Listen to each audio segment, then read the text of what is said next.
Olá, este é o Milho Plus, espaço dedicado a informações de um dos grãos mais relevantes para o agronegócio do Brasil e do mundo.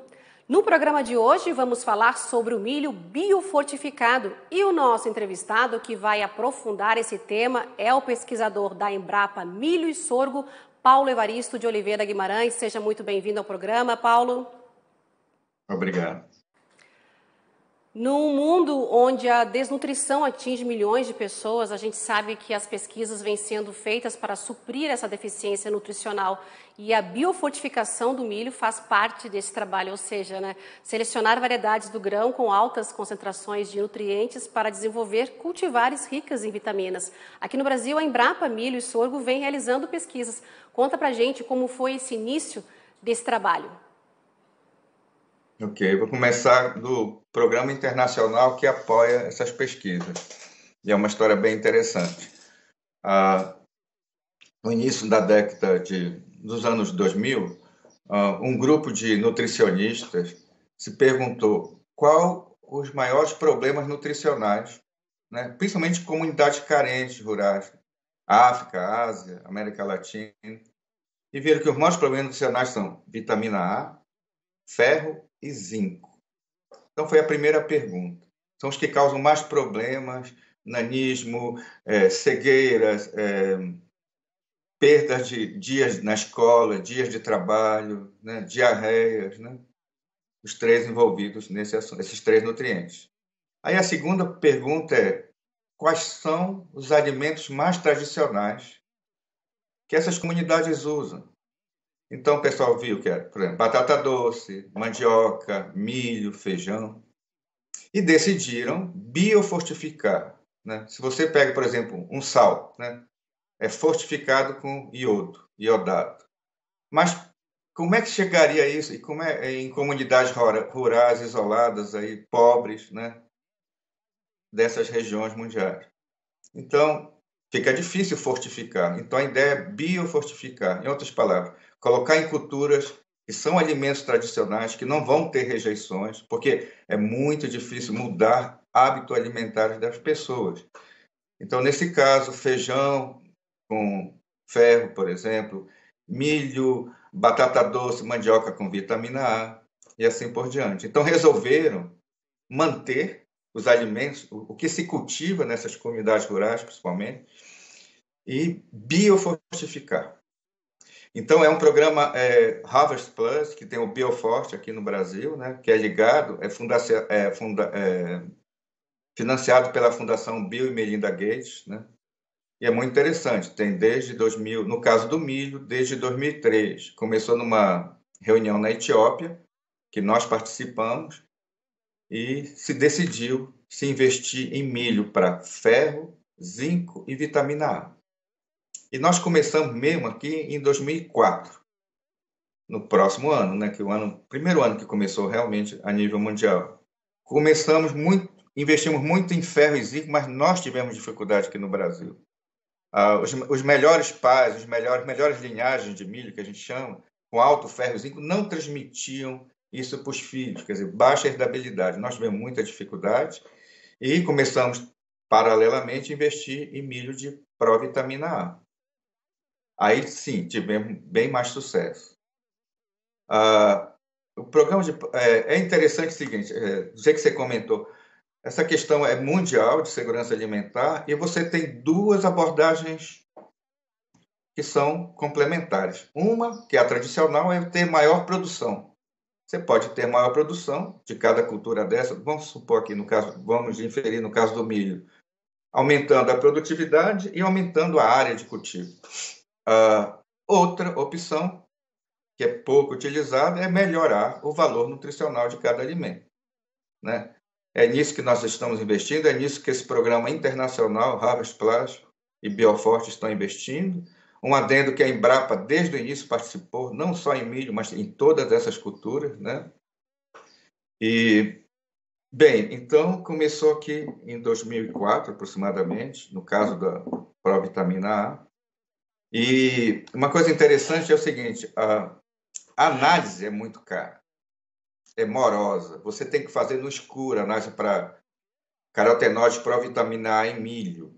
né? Você tem que usar HPLC, equipamentos sofisticados de cromatografia para determinar quais carotenoides são pró-vitamina A em milho. Por exemplo, se você seleciona mandioca, a mandioca mais amarela tem mais pró-vitamina A. A batata doce mais amarela, laranja, ela tem mais provitamina A. No milho, tem outros carotenoides que são importantes, mas não são precursores de provitamina A. Então, essas análises são difíceis de fazer e foram feitas, né? Identificando os mais importantes, precursores de provitamina A. São os carotenoides beta-caroteno e beta-criptosantino. Bem, esse é um trabalho de equipe multidisciplinar. No caso, eu trabalho como melhorista, né? A colega Cristina Paz, na área de nutrição, que fez essas análises todas, que é uma questão muito mais difícil do que nós do melhoramento. Nós do melhoramento, para qualquer característica, é só identificar os melhores pares, você cruza e faz as variedades, faz os híbridos. Então, é uma equipe multidisciplinar, muitos colegas participam, e de várias Embrapas e de várias culturas. No caso do milho, aqui conosco. Paulo, como você falou, foi e continua sendo, né, um esforço científico muito grande, né, para chegar no caso desse grão no milho, né? Ao longo dos anos, como você disse, vocês encontraram, ao longo desses 16, 17 anos, vocês encontraram dificuldades nesse processo de melhoramento genético. Continua ainda? Continua. A próxima etapa estamos desenvolvendo híbridos, né? Tínhamos até um híbrido com os mesmos valores dessa variedade, né?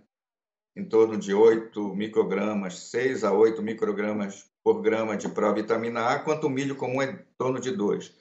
O melhor híbrido que nós tínhamos identificado com os valores próximos dessa variedade, equivalente, nós tivemos dificuldade com uma nova doença que está dando em milho, que chama enfesamento. E não é possível, por enquanto, produzir para o Nordeste, que é o foco principal nosso. Inclusive, nós importamos materiais do México, né, que tem um Centro Internacional de Pesquisa de Milho e Trigo no México, que tem valores muito maiores do que nós conseguimos até o momento. Uhum.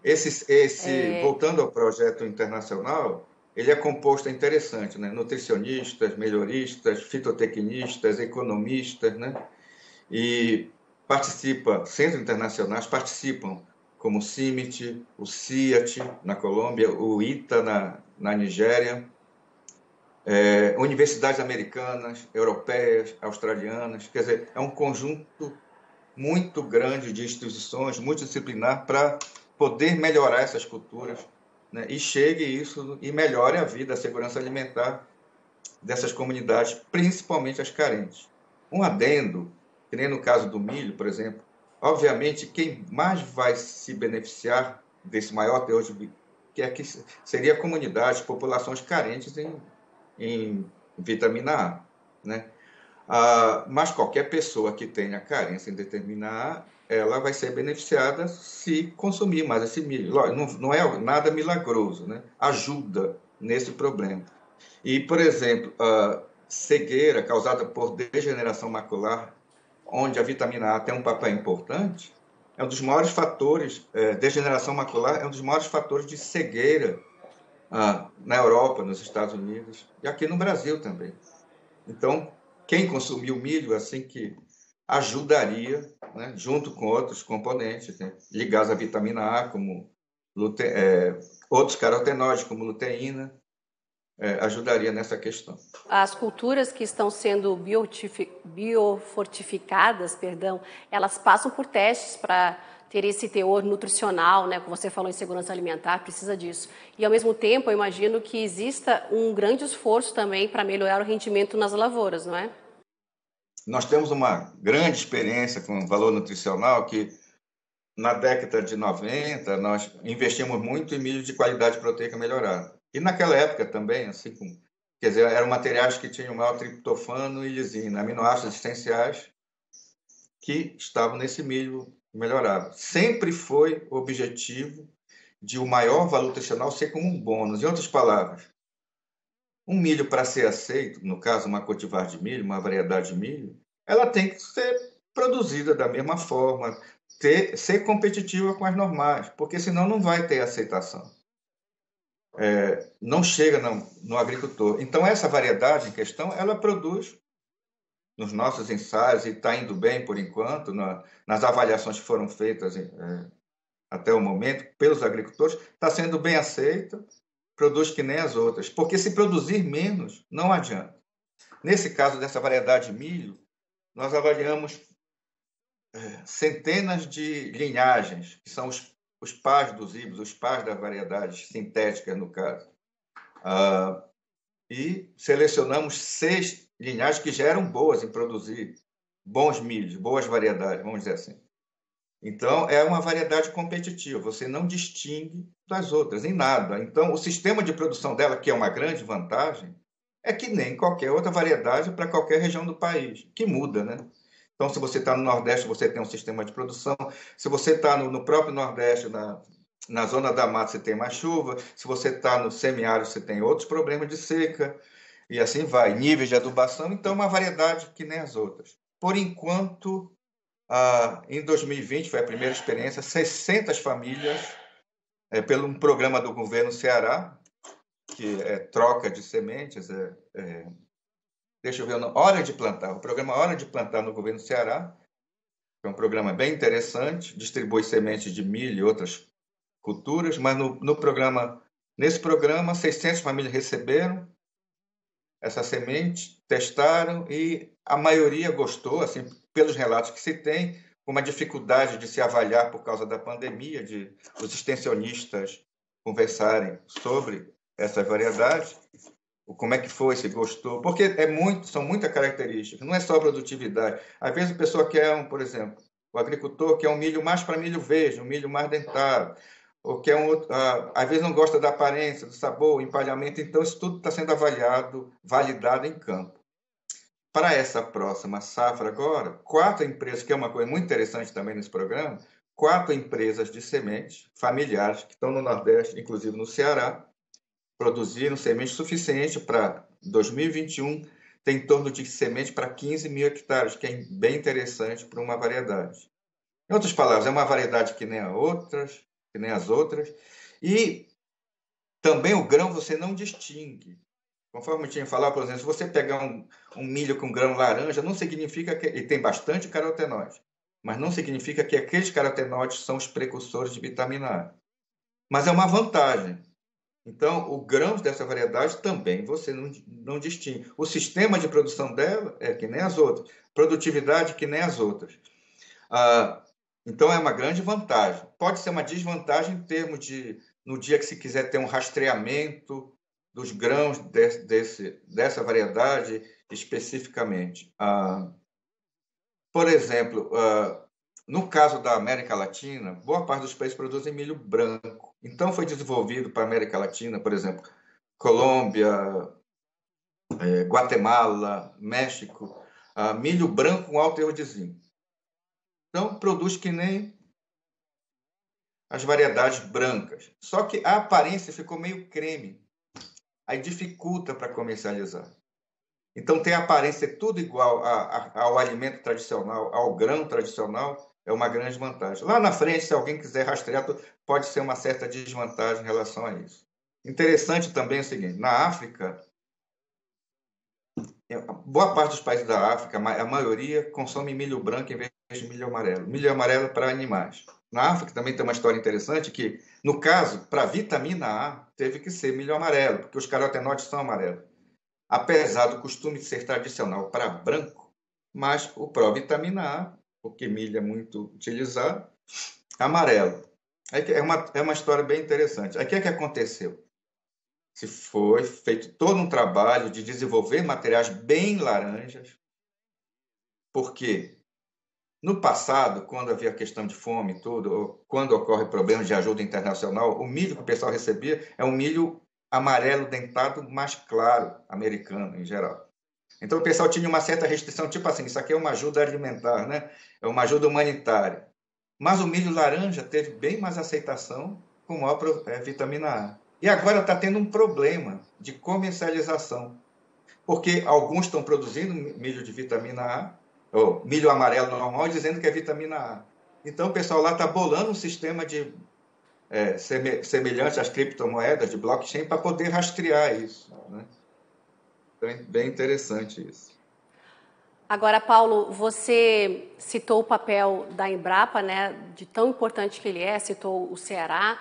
Eu tenho uma lembrança que quando eu já morei na África do Sul, e realmente, como você falou, em relação às cores do milho, né? Lá, a primeira vez que eu cheguei no supermercado, eu encontrei essa farinha do milho branca, meio diferente da nossa, né? Aí eu comprei para fazer. Mas realmente, lá costuma se usar muito essa farinha, esse milho branco. E é interessante isso, né, de você ver pelas cores, né? Você falou a cor amarela usada mais para os animais e consome-se mais essa cor branca. Bem interessante. Sim. Outra coisa que eu me lembrei em relação à África, que é importante, né? As mães, na África em geral, as pequenas lavouras, elas são conduzidas pelas mães, né? E as mães entenderam a mensagem e elas estão na frente da iniciativa de se plantar esse milho. Porque na África, diferente aqui no Brasil, que já evoluiu muito, né? Tem muitas regiões que as crianças têm cegueira, por exemplo. Então, elas viram que aquilo tem um melhor valor nutricional que pode ajudar seus filhos. Quer dizer, tem esse fator feminino na aceitação desse milho, que talvez fosse bem menor numa comunidade rural da África, por exemplo, que fosse conduzida por homens, provavelmente. Você citou o Ceará, né, nesse programa, nas escolas, na alimentação. Como está a produção em outros estados? Seminários foram feitos para apresentar os benefícios da cultivar? Existe uma preocupação também em acompanhar o produtor? Sim, começou no Ceará, por todo o interesse que o Ceará teve nesse programa de... Ele compra semente, né, e distribui para os agricultores, semente não só de milho, mas de outras culturas. Então começou agora. Por que começou agora? Esse material foi lançado em 2014. E como é uma variedade, é passível você multiplicar a semente, o próprio agricultor utilizar a semente com umas certas restrições, com umas certas precauções. Bem, então, mas não é difícil você multiplicar, de manter em pequenas comunidades, manter um agricultor, manter a sua variedade que está plantando lá e espalhar. Então, com interesse, que teve um grande trabalho no colega nosso, Reginaldo Coelho, aqui da Embrapa de Sementes, área ligada a sementes,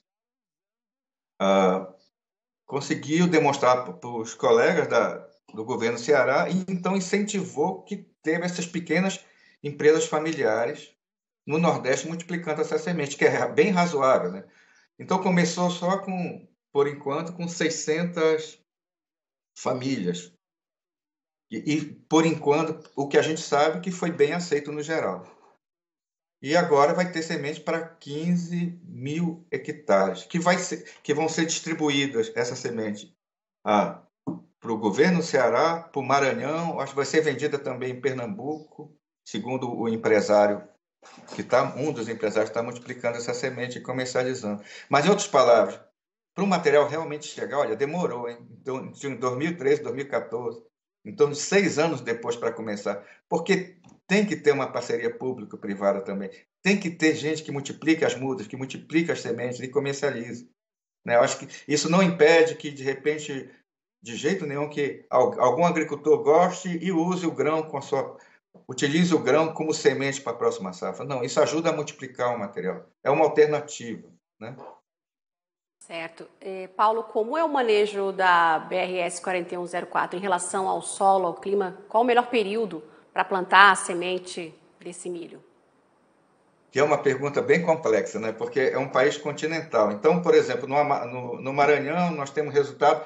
Você tem que escapar, às vezes, porque você tem tanta chuva na polinização, por exemplo. No Ceará já está mais no semiárido. Então, é uma pergunta complexa, e o que a gente responde é desse jeito. Use do jeito que você plantar a sua variedade, siga as instruções, as recomendações lógico, dentro da sua capacidade, dos extensionistas. Então, é a mesma adubação. A época de plantio, dentro do próprio Nordeste, tem várias épocas de plantio. Então, o que a gente recomenda é que faça os testes, plante. O ideal é até plantar lado a lado e fazer do mesmo jeito para você comparar. nós sempre recomendamos qualquer cultivar nova, seja híbrido, seja variedade, plante do lado daquela que você gosta. Porque se o ano for ruim, por exemplo, imagine que foi um ano de seca e você trocou a sua tradicional por uma nova, que nem essa. Se o ano for ruim, você vai achar, poxa vida, produziu bem menos, mas foi o fator seco. Então você tem que ter a outra cultivar, a tradicional, do lado, para poder escolher, ter alternativa. E cada cultivar é uma alternativa. Se o ano for bom também, voltando ao mesmo exemplo, de repente você pode achar que ela é melhor do que realmente seria, porque você não tem a comparação para fazer, você não tem um padrão para fazer. Você falou que a adubação é a mesma, mas existe também algo em relação às espigas? Elas devem ficar longe da luz? Qual seria a recomendação? Ah, sim, bem lembrado. A luz, ela degrada os carotenoides. Então, qualquer milho, né? Esse ou outro. Então, se recomenda, no caso, que se for manual, que você seque ao sol, que você, conforme os agricultores fazem também, você mantenha as espigas empalhadas, porque se você tem uma perda no sol, como qualquer milho, você tem uma perda no processamento, você tem uma perda no armazenamento com o tempo, que é natural. Mas mesmo assim, as diferenças se mantêm. Qualquer milho perde carotenoides, provitamina A ou não, sob luz, mas o provitamina A, essa variedade 4104, se mantém. Ela mantém as diferenças. Todos perdem e ela continua tendo uma diferença favorável de maiores concentrações de carotenoide e provitamina A. Interessante. Agora, Paulo, o objetivo é a médio e longo prazo, né? Disponibilizar por meio da extensão e difusão as variedades do milho biofortificado para combater essas deficiências nutricionais, não é? A médio e Sim, longo sim. prazo. É médio e longo prazo. Inclusive, por exemplo, já foram feitas pesquisas por aquela colega que eu comentei antes, a Cristina Paz. Ele tem um bom indicador em termos de moagem, quer dizer, tem um bom indicador que ser um grão interessante para fazer cuscuz, que é muito utilizado no Nordeste. Mas isso precisa ter volume. Precisa ter volume para ter mais esse tipo de trabalho. E o volume está começando agora porque teve essa boa iniciativa de um grupo de empresas familiares. Se você não tiver agricultores que plantam, você não vai ter grão e assim por diante. Então, em médio e longo prazo, o objetivo é esse. Pode até entrar, por exemplo, em grandes indústrias moageiras, assim como tem hoje, olha, você pega, por exemplo, um alimento que está lá assim, olha, fortificado com ferro, um belo dia a gente almeja que vai ter isso. Mas para isso precisa ter aquele rastreamento, né? Não que usar um milho comum para qualquer produto, qualquer fubá, que vai prejudicar ninguém. Não, esse é um bônus. É uma boa variedade em termos agronômicos e tem esse bônus. Não é milagrosa, nada é milagrosa, entendeu? Mas ajuda, é uma coisa interessante dentro daquele contexto. Segurança alimentar é produtividade e qualidade nutricional. Então, ela entrega isso sem custo nenhum, esse maior valor nutricional. E que uma coisa interessante, talvez não tenha comentado, é que é o tipo do papel da empresa pública, né? Não sabemos se alguma empresa privada se interessaria por esse público. E tem uma coisa interessante também no sistema Embrapa de melhoramento, basicamente é o único sistema que tem variedades e híbridos. Tem híbridos simples, duplos e triplos. Quer dizer, nós produzimos para toda a região do país, por exemplo, de Roraima até o Rio Grande do Sul, e para vários tipos de agricultura. Para o agronegócio, grandes lavouras, por exemplo, do Mato Grosso, e pequenas comunidades no norte e nordeste do Brasil. Que é o papel da empresa pública, né? Para isso que tem recurso público, né? E tudo tem seu risco, né? Mas vale a pena investir nisso. Agora, Paulo, me diz uma coisa, a gente ainda está vivendo, né, infelizmente, nessa pandemia. Como foi o trabalho da Embrapa em cima desse projeto do milho e também nessas visitas aos estados durante esse período, né, para vocês relatarem a importância dessa biofortificação para a saúde? As visitas diminuíram e como é que as perspectivas agora rapidamente para 2021? Olha, 2021 tem toda essa expectativa, né, de 15 mil sementes para 15 mil hectares. Aparentemente, o plano é para 30 mil famílias, cada família receber 1.000 hectares. no Maranhão, no Ceará, Pernambuco. Agora, 2020 foi um ano interessante, que foi o primeiro ano, 600 famílias utilizaram isso, mas nem mesmo os empresários que estão multiplicando a semente, comercializando, eles conseguiram ir lá visitar essas famílias, os colegas da Emater. Então, nós não saímos daqui para ir para lá, as viagens nossas foram mínimas, às vezes para plantar, por exemplo, em Mato Grosso, o programa de melhoramento de milho, coisas essenciais, realmente dificultou demais, apesar de ter sido um ano chave, no caso desse milho, porque o mais importante aconteceu, pela primeira vez, em volume, 600 famílias no Ceará plantaram esse milho. E os relatos que se tem, que poderiam ser bem maiores, mas não foi possível, por causa da pandemia, os relatos que chegaram até nós, e o milho está indo bem, que as pessoas, os agricultores em média estão gostando. Então foi muito positivo nisso. E nessa questão da pandemia, tem uma coisa interessante, qualquer coisa ligada à nutrição, ligada à qualidade de vida, eu acho que vai valorizar esse tipo de produto. Talvez em médio e longo prazo, com essa pandemia, as pessoas já pensam, mas pensem mais em saúde e tudo. Um outro ponto que eu esqueci de falar é que tem um meio carente que nesse caso, vitamina A. Tá? E tem o lado, que é muito importante no meio urbano, para quem tem mais recursos, olha, se você tem produtos, por exemplo, sem glúten, produtos que nem esse, com maior vitamina, é uma outra visão também que se complementam. Né? Então, acho que um belo dia você está lá, fubá com mais vitamina A, biofortificado, e um fubá comum, provavelmente o pessoal vai escolher o naturalmente fortificado com vitamina A. Paulo Evaristo de Oliveira Guimarães, infelizmente o nosso tempo já acabou, mas foram preciosas as informações. Muito obrigada pela sua entrevista aqui no nosso programa. Eu que agradeço pela oportunidade. E você pode rever esse programa no canal do AgroMais, no YouTube. Continue agora com a nossa programação dedicada ao agronegócio 24 horas. Até o próximo programa. Tchau, tchau.